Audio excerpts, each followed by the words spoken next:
संतोष देशमुख प्रकरणात अखेर तो क्षण आला आहे ज्याची संपूर्ण महाराष्ट्र अनेक दिवसांपासून वाट पाहत होता. कारण या प्रकरणात जे धक्कादायक सत्य समोर आलं आहे त्याने केवळ आरोपीच नाही तर संपूर्ण न्याय व्यवस्था हादरून गेली आहे. अचानक समोर आलेल्या एका गुप्त कॉल रेकॉर्डिंगने या संपूर्ण खटल्याचं चित्र पूर्णपणे पालटून टाकलं असून आतापर्यंत जो व्यक्ती स्वतःला निर्दोष सांगत होता तोच या गुन्ह्याचा खरा मास्टरमाइंड असल्याचं आता स्पष्ट झालं आहे. या कॉल रेकॉर्डिंगमध्ये असे एक मोठं नाव समोर आलं आहे जे ऐकल्यानंतर संपूर्ण महाराष्ट्र स्तब्ध झाला. कारण हे नाव अनेक दिवस चर्चेत होतं पण पुराव्याअभावी समोर येत नव्हतं. हीच ती व्यक्ती होती जिच्याबद्दल लोक म्हणत होते की हा खटला इथपर्यंत येईल पण हे नाव कधी बाहेर येणार याची सगळे वाट पाहत होते आणि अखेर ती वेळ आली. ही ऑडिओ क्लिप इतकी काळजीपूर्वक लपवून ठेवण्यात आली होती की आरोपींना वाटत होतं की ती कधीच समोर येणार नाही आणि याच भ्रमात ते कोर्टात छातीठोकपणे खोटे दावे करत होते. पण जेव्हा ही रेकॉर्डिंग भर न्यायालयात वाजवण्यात आली तेव्हा मुख्य आरोपी वाल्मिक कराड अक्षरशः लहान मुलासारखा ढसाढसा रडू लागला आणि त्याच्या चेहऱ्यावरचे भावच सर्व काही सांगून गेले. आतापर्यंत तो सातत्याने सांगत होता की घटनेच्या वेळी तो घटनास्थळी उपस्थित नव्हता. तो खूप लांब होता, त्याचा या गुन्ह्याशी काहीही संबंध नाही आणि हा संपूर्ण कट राजकीय द्वेषातून रचण्यात आला आहे. पण या एका कॉल क्लिपने त्याचे सगळे दावे खोटे ठरवले. कारण त्या रेकॉर्डिंगमध्ये तो थेट आदेश देताना ऐकू येतो आणि त्याच्या आवाजात कोणतीही भीती नाही तर पूर्ण नियोजन स्पष्ट दिसतं. या एका रेकॉर्डिंगमुळे हा गुन्हा अचानक घडलेला नसून आधीपासून आखलेला कट असल्याचं स्पष्ट झालं आहे. या खटल्यादरम्यान सादर करण्यात आलेले 23 व्हिडिओ पुरावे इतके भीषण होते की न्यायालयात काही क्षण शांतता पसरली होती. संतोष देशमुखांना अपहरण करून ज्या पद्धतीने मारहाण करण्यात आली, त्यांच्याकडून खंडणी मागणी केली गेली, जातीवाचक शिवीगाळ करण्यात आली आणि पुरावे नष्ट करण्याचा प्रयत्न झाला, हे सगळं आता कोर्टासमोर सिद्ध झालं आहे. विशेष सरकारी वकील उज्ज्वल निकम यांनी या सर्व पुराव्यांच्या आधारे इतका भक्कम युक्तिवाद मांडला की आरोपींच्या बचावाची प्रत्येक शक्यता संपुष्टात आली. आरोप निश्चित झाल्यानंतरही वाल्मिक कराडने पुन्हा दोषमुक्तीसाठी अर्ज केला होता, पण मकोका कायदा लागू झाल्यामुळे त्याचे सर्व प्रयत्न निष्फळ ठरले. कोर्टाने स्पष्ट केलं की हा गुन्हा पूर्वनियोजित कटातून करण्यात आला असून वाल्मिक कराड हा या संपूर्ण कटाचा मास्टरमाइंड आहे. चार्जशीटमध्ये सादर केलेले location details, chatting, call records आणि ही निर्णायक ऑडिओ क्लिप या सर्वांनी मिळून आरोपींचा खोटेपणा उघड केला. या रेकॉर्डिंग नंतर केवळ मुख्य आरोपीच नाही तर आणखी 2 नवीन साथीदारांची नावेही समोर आली असून त्यांनाही कठोर शिक्षा होण्याची शक्यता जवळपास निश्चित झाली आहे. न्यायालयात जेव्हा न्यायाधीशांनी आरोपींना विचारलं की तुमच्यावर लावलेले आरोप तुम्हाला मान्य आहेत का, तेव्हा सुरुवातीला सर्वांनी नकार दिला. कारण त्यांना वाटत होतं की अजूनही निर्णायक पुरावा समोर आलेला नाही. पण जशी ही कॉल क्लिप वाजली तसं संपूर्ण वातावरण बदललं. कराडने बोलण्याची संधी मागून मोठमोठ्याने स्वतःची बाजू मांडण्याचा प्रयत्न केला. न्यायाधीशांनी त्याला फटकारलं तरीही तो थांबला नाही आणि शेवटी त्याच्या तोंडून अशी वाक्य बाहेर पडली ज्यामुळे कोर्टातील प्रत्येक व्यक्ती स्तब्ध झाली. आजची ही सुनावणी महाराष्ट्राच्या न्यायव्यवस्थेच्या इतिहासात अत्यंत महत्त्वाची ठरली आहे.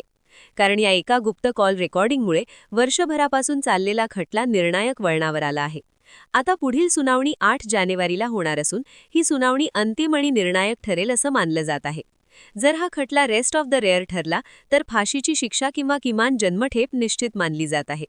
संतोष देशमुखांच्या कुटुंबाला न्याय मिळण्याच्या दिशेने हे एक मोठं पाऊल असून हा निकाल समाजातील अशा गुन्हेगारी प्रवृत्तींना कडक इशारा देणारा ठरणार आहे.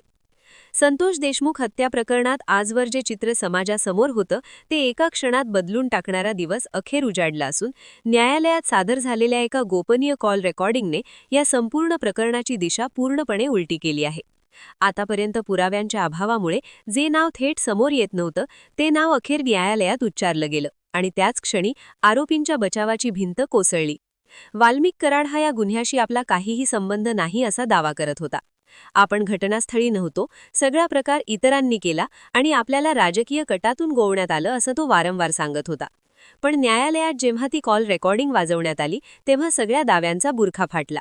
कारण त्या ऑडिओमध्ये कराड स्वतः आदेश देताना ऐकू येतो आणि त्याच्या आवाजात कोणतीही भीती नाही तर पूर्ण नियोजन स्पष्ट दिसतं.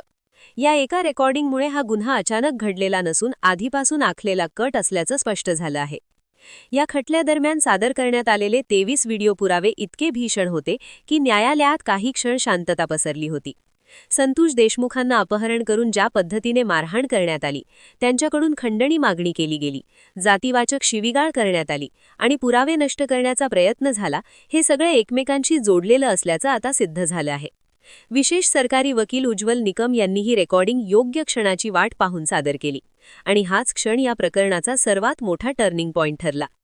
ही ऑडिओ क्लिप समोर आल्यानंतर न्यायालयातील वातावरण अक्षरशः तणावपूर्ण झालं असून आतापर्यंत जे आरोपी निश्चिंत दिसत होते तेच आता पूर्णपणे गोंधळलेले दिसू लागले आहेत. न्यायाधीशांनी जेव्हा आरोपींना आरोप मान्य आहेत का असा प्रश्न विचारला, तेव्हा सुरुवातीला सर्वांनी नकार दिला, कारण त्यांना वाटत होतं की अजूनही निर्णायक पुरावा समोर आलेला नाही. पण जशी ही कॉल क्लिप वाजली तसं संपूर्ण वातावरण बदललं.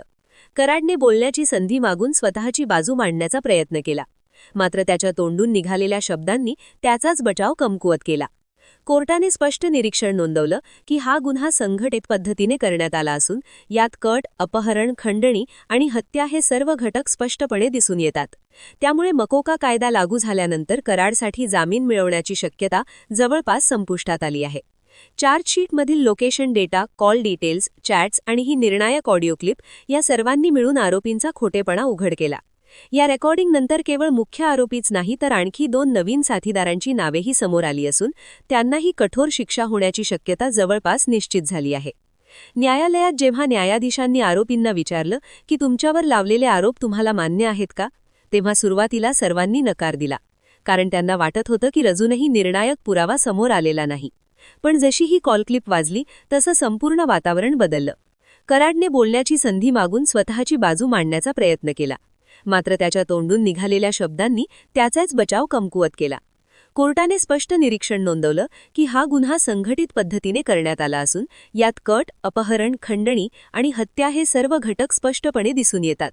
त्यामुळे मकोका कायदा लागू झाल्यानंतर कराडसाठी जामीन मिळवण्याची शक्यता जवळपास संपुष्टात आली आहे.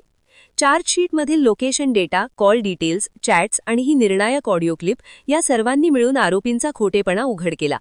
या रेकॉर्डिंगनंतर केवळ मुख्य आरोपीच नाही तर आणखी 2 नवीन साथीदारांची नावेही समोर आली असून त्यांनाही कठोर शिक्षा होण्याची शक्यता जवळपास निश्चित झाली आहे.